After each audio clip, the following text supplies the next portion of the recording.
breaking down smart banking though, it's really, I want to say it's more like a lifestyle, right? Think about this. We were taught to put our money in banks, in 401ks, in IRAs, in the stock market, in mutual funds, and CDs. You know what all of those vehicles have in common? You're going to pay taxes when you need it, and someone got to get to pay a management fee to manage it. So you're paying money to two people, and one of them is not yourself. So that's the reason why when we look at life insurance and see that the banks are using it, it's smart banking. It's always been about smart banking.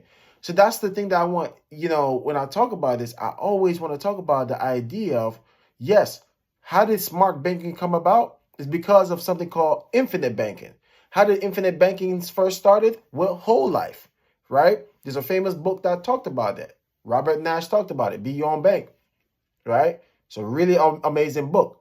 I will highly recommend reading that book. And I have the PDF I can share. But the thing is this, we have to really look and see how to master infinite banking and see how insurance have evolved over time. We have to realize that insurance went from term to whole life, from whole life to universal, from universal to variable universal, and now we're in the index universal. It's the evolution. So as it evolves, we use infinite banking with the evolution. Because each insurance fixed what the problem with the other insurance was. Term insurance, it was a temporary insurance. So that's why people wanted something called whole life. Whole life doesn't cover your whole life because realistically, it just said that it will give you a much longer longevity, where they said they give you coverage to like age 100, right? Because they know that the average person lives to about 85. So you may get coverage for your whole life. But then you introduce universal because why? Whole life was a fixed product. So they wanted to make sure that they have something with more flexibility. That's when universal life insurance came into play. It creates flexibility. But even with flexibility, there was not enough interest that could have been earned. So people wanted to earn more interest. So then they created something called variable universal life insurance. Now you have the ability to invest in a variable product like your 401ks will. But the difference is that when you make money in this vehicle, you get it back tax-free.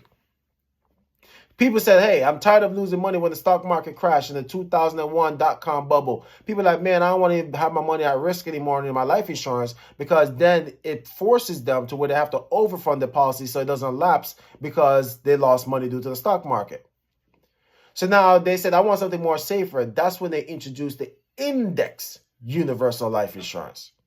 Because the index means that your money is not in the market. It gets credited by the market's performance.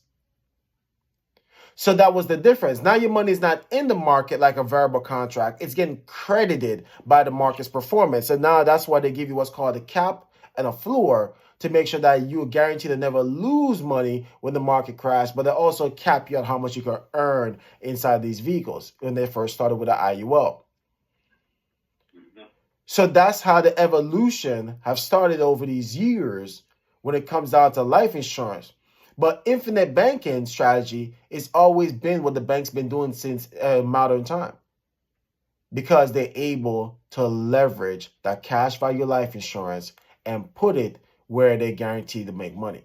That's why I tell people, go to the website, right? This website is one of the greatest things, brother. Once you use this website, it's always a leverage.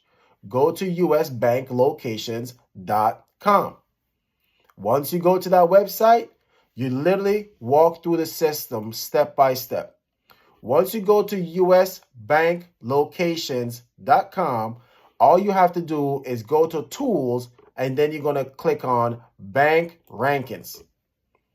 Once you click on bank rankings, you're going to go underneath where it says assets and liabilities, and you're going to click on that